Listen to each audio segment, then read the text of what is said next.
शीर्षक है सच समझना है। सच समझना है। तो कुछ इस तरीके से हैं कुछ पंक्तियां। सपनों की तासीर बनी है पीर,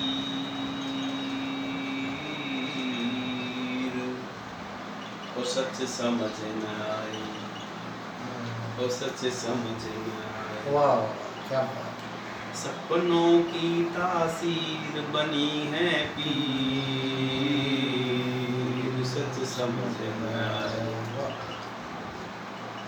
सपना कहता है कि मैं उड़ता ही जाऊं, सच का कहना है कि पंख कहाँ से लाऊं। सपना कहता है कि मैं उड़ता ही जाऊं, सच का कहना है कि पंख कहाँ से लाऊं। पंछी की तकदीर खो रही धीर, उड़ने कहाँ पे जाए, वो सच समझ न आए, वो सच समझ न आए। ख्वाबों की दुनिया में तारों का समंदर है, ख्वाबों की दुनिया में तारों का समंदर है, हकीकत के दामन में सूरज और चंद्र है।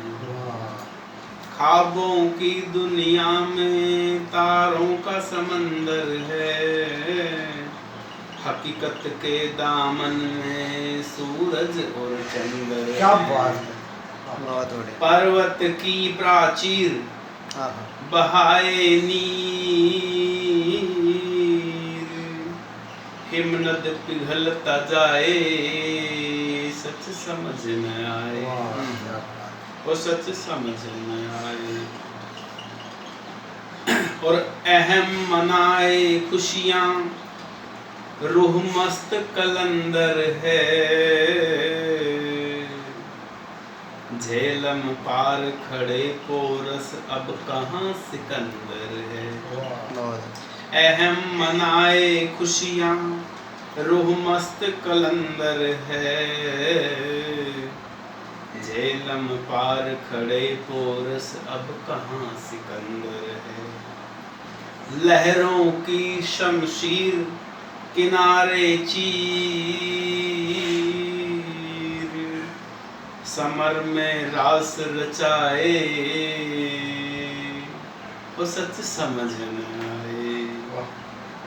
सपनों की तासीर बनी है पीर,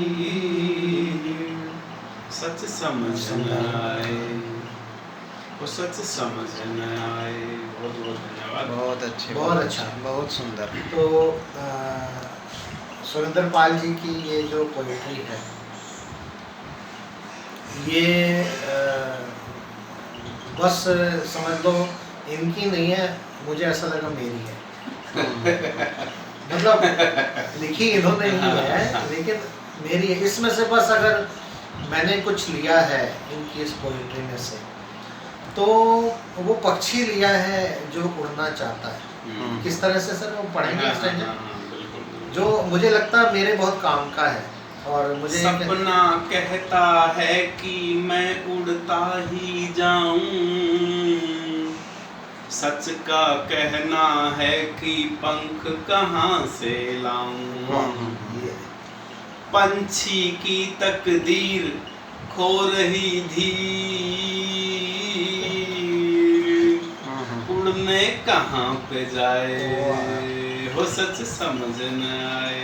पंछी मैंने जो कविता पढ़ी, कविता कह लो या धारा प्रवाह जो है, उसमें क्या कह रहा हूँ मैं, मुझे लग रहा है एक तड़फ है, धीर खो रहा है व्यक्ति की, या वो उड़ना है, उड़ नहीं पा रहा है, पंख उसे चाहिए, पंख है नहीं।